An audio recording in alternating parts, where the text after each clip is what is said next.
Catalyst po. Pag-uusapan natin ngayon ito po 'no, ito pong, parang, nananawagan, ito pong mga attack dog ng, laban po kay, PRRD at kay BP Sara.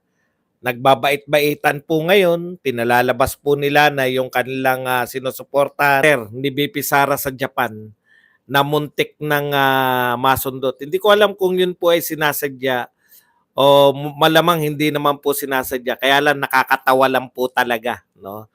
Marami pong natuwa, marami natawa. Pero yan na po, pinalalabas na nila na inaapi si Martin. Ang galing talaga ng mga kwento ng mga 'to, 'no. Pinalalabas nila na, 'wag na raw munang mamulitika, manahimik na lang daw tayong lahat. Lalong-lalo na yung mga supporter ni BP Sara at ni Tatay Digong. Sana daw ay tigilan muna raw natin ang pamumulitika, maaga pa raw. Talaga lang? Kami pa ngayon, parang lumalabas pa na putya, sila pa yung inapi. Papaalala lang po namin yung mga pinagagawa nyo. Pero ito po ang malupit, no? Tuloy po ang panggagatong nitong mga dilawan. Alam nyo naman na sa kanila na po nakikinig. Sa mga dilawan na po nakikinig itong mga nasa dati nating mga ka-unit team. Iba na po ka-unit team. Ito po si political analyst. Ano na nga pangalan nito? Sino na nga itong Llamas, Ronald Llamas. Minamaliit po, no? Minaliit. Binigyang katwiran niya kung bakit parang minamaliit niya po yung PMA manifesto. Na ito naman daw ay hindi nagre-reflect, no? Yung sinasabi nitong mga PMA na to ay parang 10% lang daw to ng kabuuan ng PMA graduates. Grabe. Sige, maliitin niyo yung PMA. Yan po mga pag-uusapan natin, pero bago yan, kung bago ka pa lang dito sa ating channel, mag-subscribe ka na. Dahil ito lang ang tayong channel na may kinikilingan, may pinapanigan, una sa balita, huli sa impormasyon, kaya ano pang hinihintay nyo? Pindot na, okay. Alam nyo po, nakakatawa tong mga attack dog. Una, attack dog kayo, binanatan nyo nga kagad si Sara Duterte, yung DepEd eh. Miski nga yung numero unong sila Rendon at iba pang hindi naman kilala, hindi ko na sasabihin kasi hindi nyo naman sila kilala. Pero sikat daw sila. Dahil hindi tayo sa politika lang tayo nakatutok, sikat daw sila sa ibang larangan. Kung anong larangan nyo, siguro mga nagpapatawa yung iba riyan. O yung Sian Gasa, parang chismoso yan, di ba? Self-anointed pambansang chismoso. O kung ano man ang tawag niya sa sarili niya. Yan yung nagchichismis ng lahat ng mga breakup ng mga artista eh. Ibig sabihin, no, mga attack dog ngayon, hindi umuubra tong mga ano eh. Sorry to say pasensya na kayo mga tambi vloggers, mga loyalist vloggers. Wala pong bilib sa wala po kayong dating. Hindi nyo po kayang pataasin, no? Kahit na nagbababad kayo sa Twitter, nagbababad kayo, katulad din namin kayo, araw-araw din naman kayo nagba-vlogs. Pero sa kasawiang palad, wala pong walang bilang, wala kayong bilang. Kaya kinuha na sila Rendon and Company. And Company lang, hindi ko kilala iba eh. Pero kumuha na po ng pang-showbiz. Pero wala tayong riyan, no? Pwede rin namang nagkusan loob. Nagkusan loob sila Rendon and Company. Baka naman bukal sa loob nila na mamulita ka na nga kami. Di ba? Hindi natin alam, hindi naman natin kilala yan. Ang pagkakalam natin, sila ngayon ay mga vlogger na namumulitika at ang pinopromote nila ay si Martin Romualdez. Kung ito bang mga to ay makakatulong para maiangat ang popularidad ni Martin, makikita po natin yan sa mga susunod na survey. Pero so far, nung hindi pa po nagsasalita si Martin, nung wala pa po tong mga sunod-sunod na banat nila sa mga Duterte ng House of Representatives, ay pangatlo po si Martin sa trust and approval rating. Ngayon po, pagkatapos po ng maraming atake ng House of Representatives, maraming papuri ng mga congressman kay Martin. Panay papuri, may mga di ba, protect House of Representatives, pagmumukha ni Martin at ng kung sino-sino pa, 20 pesos na bigas. Pagkatapos po lahat ng mga sabi, si Pangulong Marcos na nga nagsabi, no? Ang sabi ni Pangulong Marcos ay anong tawag diyan, yung araw-araw nakikita si Martin. Walang pahinga yung pagmumukha ni Martin. Pagkatapos po ng lahat ng yan, naging kulelat po si Martin sa yan po yung katotohanan ng survey at nangunguna po si VP Sara. Inuulit-ulit ko po kasi inuulit-ulit po nila eh. Inuulit nila, sinasabi nila, bumababa si VP Sara. Para pag nakinig ka sa media at nakinig ka rito sa mga vlogger na to, parang pinakamababa si Sara Duterte. Para sila nagbalita, natambak yung kalaban, pero ang binalita yung nakahabol ng 5, pero tambak ng 35. Wala pa po akong nakita nagbalita sa basketball na nanalo ng fourth quarter. Pero katotohanan, talo po siya. Sa fourth quarter lang nanalo. Naintindihan niyo po yung ginagawa nila? Number 1 si Sara Duterte. Hindi po nila sinasabi number 1 si Sara Duterte. Ang sinasabi nila, bumababa ang ngayon lang po ako nakakita ng pagbabalita na ganun. Parang valedictorian o ikaw ay top 10, top 1 ka sa klase mo, pero ang sasabihin ng teacher, eto po ay ang bumaba ang kanyang grado. Bigyan po natin ng medalya ang bumaba ang grado. Hindi po. Ito po ang ating top 1. Ganun po yun. Pag nagbalita o pag nagpahayag ang isang makabuluhan, no? Yung hindi naninira, katulad ng mga media natin, pag binalita yan, top 1, nangunguna si Sara Duterte. Hindi. Bumaba si Sara Duterte. Sino number 1? Si Sara Duterte. Abit hindi mo ibalita na number 1 si Sara Duterte. Para naman lumabas ng mukhang mababa. Yun lang po ang tanging nilang gawin. I-twist sa mga balita para magmukhang mababa si Sara Duterte. Pero ang katotohanan, ako po, sa mga awarding ceremony, wala po nag-award, no? Eto na po, bibigyan po natin ng gintong medalya. Ang bumaba ang grade ng 3 points. Dati siyang 97, naging 94 na lang.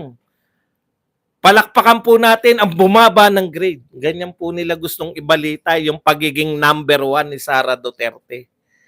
Gusto nilang manlin lang. Sama-sama kayo. Kasama kayong media sa nanlilin lang. Tanungin nyo sila.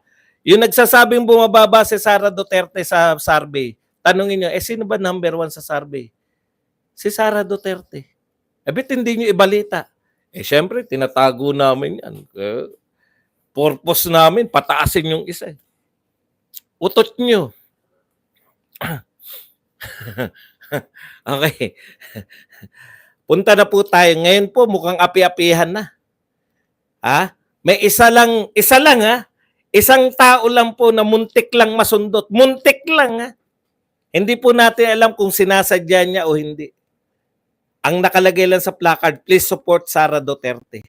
Ngayon, inapi na. Ganyan ba mga supporter ni Sara Duterte? Hindi po kami ganyan.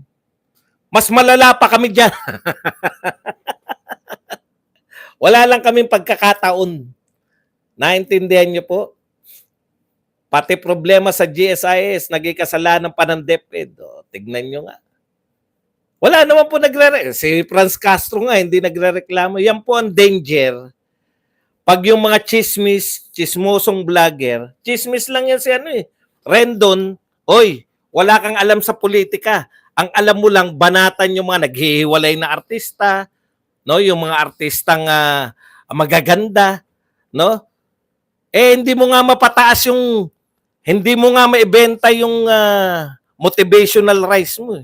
Magbebenta ka pa ng politiko. O, yan po. Yan lang kilala eh. Yung iba, baka sumikat pa sa atin. Wag na natin pangalanan. Pero kilala ko rin yung iba eh. Yung isa sumikat ng di ba? Nagbebenta. Wag na. Baka sumikat. Panoorin nyo pa eh. Okay, anyways, hindi po api si speaker. Hindi po siya kayang apihin ng kahit sino. Huwag nyo pong palabasin na inaapi. Grabe naman to, mga sensitive naman kayo. Panay daw banat kay speaker, panay daw banat. Alam po ninyo, no, sa totoo lang, hindi, late na nga po ako, kagabi dapat to eh. Kagabi dapat to eh. Kaya lang, masyado na tayong late. Okay. Meron pa nagsabi, kung sure win na pala sa 2028, bakit early campaigning na? Bakit daw nagka-campaign na tayo? Hindi lang yun. Bakit sinisiraan agad si Martin? Hindi naman siya threat kay BP. Yun na nga eh. Alam naman namin hindi siya threat. Bakit po kayo? Parang baliktad po. Kailan po kami nanira? No? Hindi po namin nga pinapansin yan eh. Sino po ba nagtanggal ng confidential fund? Bakit po tinanggal? Ano po yung panyanyari bago po tanggalin yan? Pinasama po nila yung confidential fund. No? Nasaan na ba tayo? Halo-halo ng natin. Dito na ba tayo kay Martin? Parang dapat yung PMA pa. Mamaya na nga. Sige, mamaya na nga yung PMA. Nauwi na tayo. Nauwi na tayo rito kay Martin. Wala po nang aapi. Ngayon, balik na po sila, no? Balik na po sila dito sa bait-baitan. Alam po ninyo, may mga binabagayan po yung nagbabait-baitan. Si Pangulong Marcos, no? Bait-baitan yan. Naniniwala po kami mabait si Pangulong Marcos, in fairness po. Hindi po sa kaplastikan. In fairness po, naniniwala ko mabait talaga si Pangulong Marcos. Obvious naman eh. Kaya lang, bilang presidente, no, minsan, hindi rin po magandang attributes yung bait-baitan eh. Yung mabait ka sobra. Lalo na kung may mga nakapaligid sa iyo na talagang di ba? Kung yung pinsan mo naman ay atake ng atake, talagang masama rin naman yung hindi mo kayang kontrolin yung pinsan mo. Yun po yun eh. Ito balikan lang natin to. Yung sinabi ni Martin. Alam niyo po, ko yung tawag doon, yung nangangati ako rito eh, no, sa sinabi na to. Tapos kala mo ang bait-bait, no? Tapos ganito po nila gustong i-play yan eh. I agree with the overseas, eto kasi si Martin I agree with the overseas Filipino worker who greeted me in Japan with a placard bearing a significant message. We should support and respect the Vice President. Di ba ang ganda? Ang ganda na sinasabi, di ba? The same respect and support that we should extend to the President and other government officials. Ganda, di ba? Okay. Parang ngayon, pag titirahin mo pa si Martin, ang sasabihin ng mga yan, ang bait na nga, sinabi na nga ni Martin na suportahan. Pero binabanatan nyo pa rin. Talagang kayo ang mga salbahe. Kami bang mga digongyo ang salbahe? Kami bang mga maudigs ang salbahe? Kami bang mga saramaw ang salbahe? Sino bang nagpo-project sa mag-ama na demonyo? Sino po ba ang nagpo-project sa mag-ama na pro-China? Sino po ba nagpo-project sa mag-ama na kaaway ng taong bayan? Mamamatay tao. Kami po ba? Tandaan po nyo si Martin, before tong lahat ng kaguluhan na to, hindi po kilala yan. Wala po nakakakilala kay Martin. Siguro, doon po sa lugar niya, kilala siya, congressman siya ron. Pero sa buong Pilipinas, wala po, hindi po kilala. Kilala lang siya, pinsan ni Marcos. Hindi po siya kasi, ngayon po, naging popular na dahil sa pinagagawa nila sa House of Representatives. Tandaan po ninyo, naniniwala po ako rito sa sinabi ng isang congressman. Walang nagaganap sa House of Representatives. Nung nagpasalamat po si Edsel Lagman na Dilawan. Dilawan po 'to eh. Si Edsel Lagman. Nung nagpasalamat po siya kay Speaker Martin, no? Salamat Speaker Martin sa pagtatanggal nyo ng confidential fund ni Sara Duterte. Nagpasalamat sila na tinanggalan ng confidential fund si Sara Duterte. Tinanong siya, bakit po si Speaker Martin ang pinasalamatan nyo? Di ba ano yan, yung buong Congress yung nagtanggal? Ay, naniniwala ako na wala namang nangyayari sa House of Representatives na hindi alam ng Speaker. O yan po, galing po yan sa congressman, hindi po namin invento yan. May source po ako, si Edsel Lagman. Ngayon pa lang umaamin na ako. Kasi uso yung sino source mo eh. Ang source ko po si Edsel Lagman. Siya po nagsabi.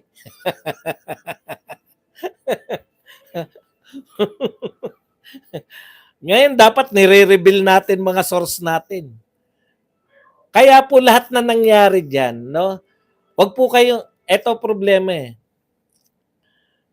Ito po ang problema natin, no? Matapos po nilang atakihin, gusto nila bati-bati na. Matapos po nilang yan pong confidential fund, hindi po tayo nagagalit sa confidential fund mismo.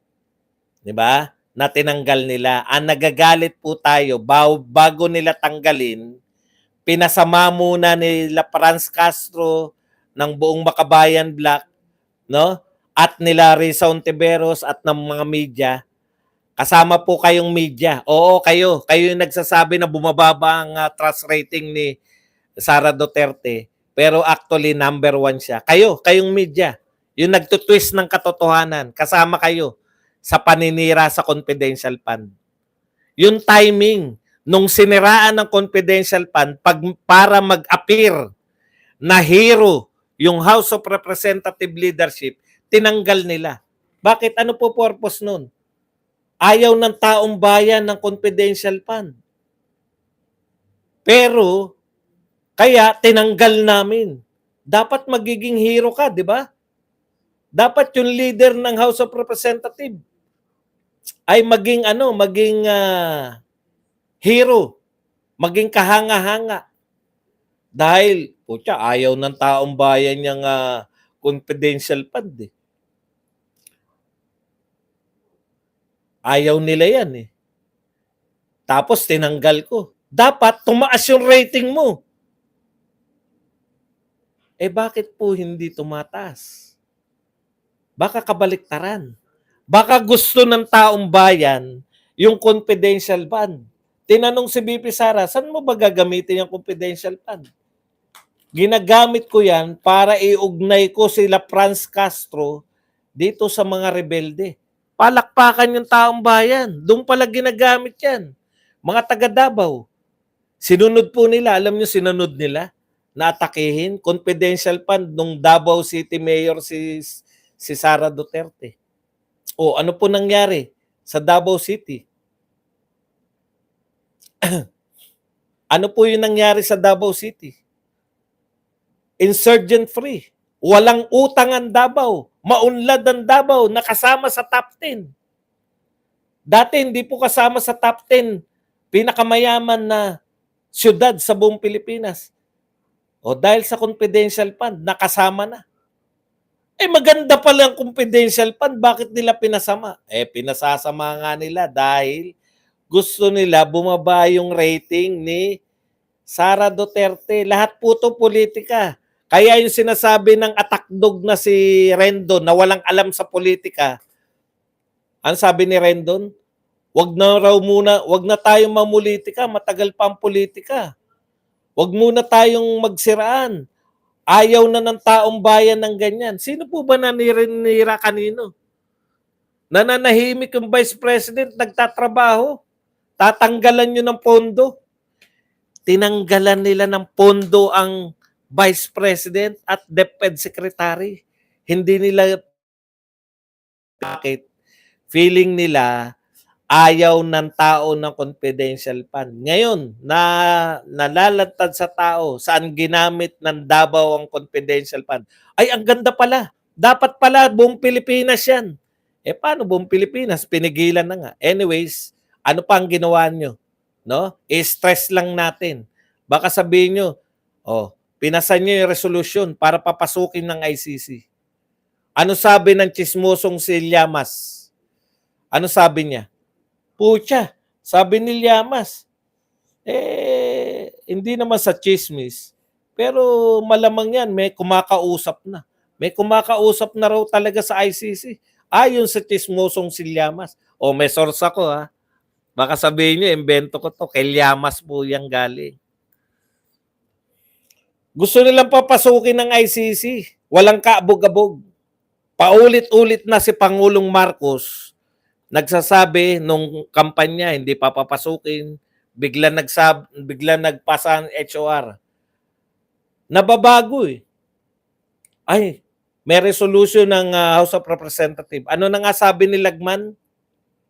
Walang nagaganap sa House of Representatives na hindi alam ng speaker. Sino po nagsabi niyan? Hindi po si Badong, si Edsel Lagman. O ano sabi? Merong resolution para papasukin ng ICC. Ano nasabi ng Pangulo sa ICC? Pag-aaralan natin ng pagpapapasok. Okay. Pinakulong ang mga anti-Reds. Pinakulong ang mga anti-NPA na si Eric Badoy at saka si Badoy. Gustong patanggalan ng SMNI. Tapos sumusuporta ngayon sa Pistok. Ramdam namin yung suporta mo, Speaker. Ramdam namin ang suporta mo sa mga Duterte. Pero ito ngayon ang tanong. Bakit sinasabi ngayon ng mga atakdog mo na wag na muna tayo mamulit? Matapos yung gawin ng lahat ng yan, gusto nyo bati-bati lang? Bait-baitan na kayo? Hindi na kami kikibo dahil sinabi mo na suportahan at sana po yung sinasabi nyo, makita namin sa gawa, maramdaman namin. Ang dali lang naman po niyan eh. 'Di ba? Ayaw na namin sa Pistok. Pag yun na sinabi mo at saka hindi na namin tutuloy yung panawagan na papasukin ng ICC, may pagsisimulan tayo. Natotoo yung sinasabi mo, pero matapos yung maikargay ang mga yan, matapos yung atakihin yung mga Duterte, sasabihin nyo na tama na. Bait-baitan na kami. Sana naman wag nyo na kaming atakihin. Hindi namin kayo atakihin matapos yung gawin ng lahat ng yan. Para kaming pipi na nun. Para na kaming, bakit pa kami naging vlogger? Punta na po tayo rito kay Llamas. Alam nyo, kinakabahan ako rito eh. Kasusulsul nito ni Llamas ng mga dilawan sa inyo. Alam nyo kayo mga dilawan, kakamping, no? Tuwan-tuwa kayo, di ba? Warak na yung unit team, di ba? Natutuwa kayo ngayon. Yun yung purpose nyo eh. Ang tanong, may nag-gain ba kayo? May nahita ba kayo sa paninira ninyo? Ngayong wasak na yung unit team. Number 1 na ba si Lenny? Si Lenny na ba mananalo o si Risa? Wala pa rin. Kasi ang husay nyo lang, mananalo na ba yung mga ano nyo? Mananalo na ba yung inyong mga senador sa 2025? Wala pa rin. Zero diretso pa rin kayo. Nakukuha nyo lahat ng ginagawa ninyo na akala nyo nakakatulong sa inyo. Actually, durug-durug din kayo. Wala rin naman nahita kayo eh. Noon natatakot ako, nung bago pa yung unit team, at all cost, panghawakan natin yung unit team kasi baka makapasok yung mga dilawan. Baka makabalik sa pwesto. Wala rin.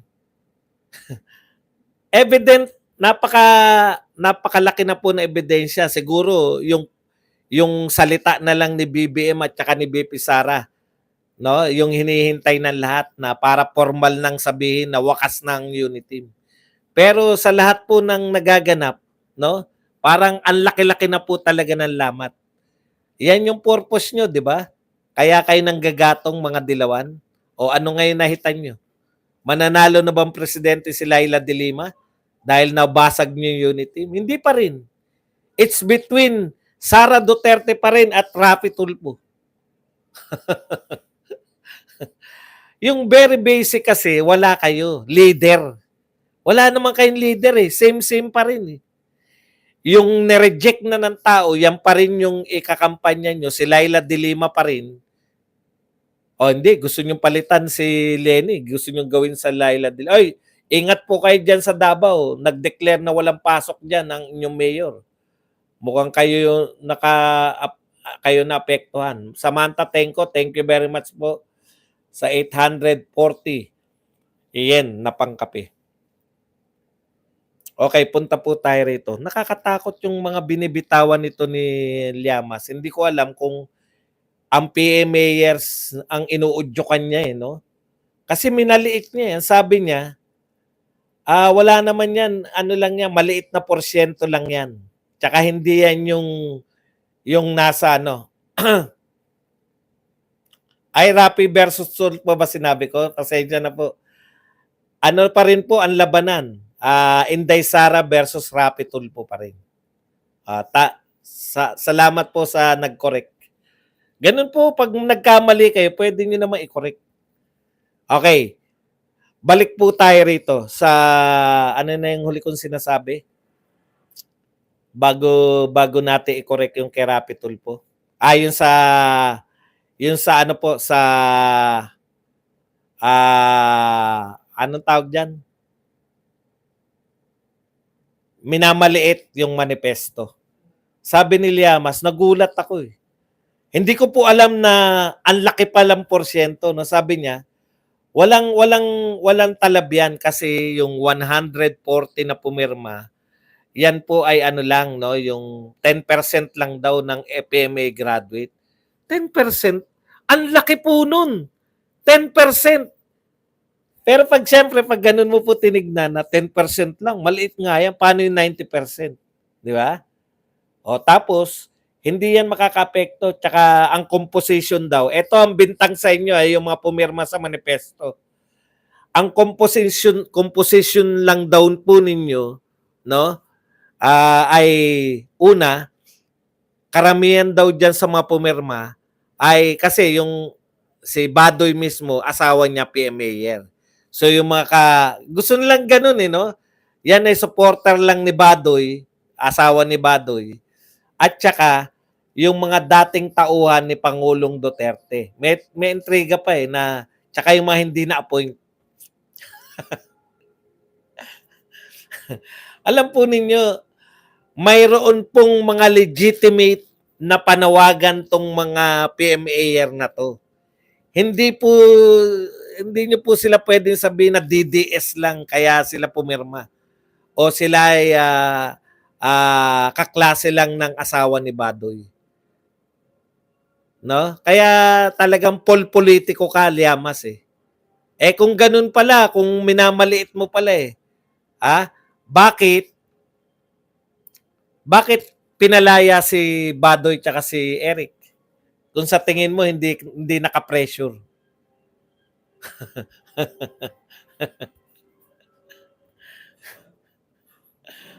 Okay. Paalala lang natin kay paalala lang natin kay Llamas at sa mga nangmamaliit, no?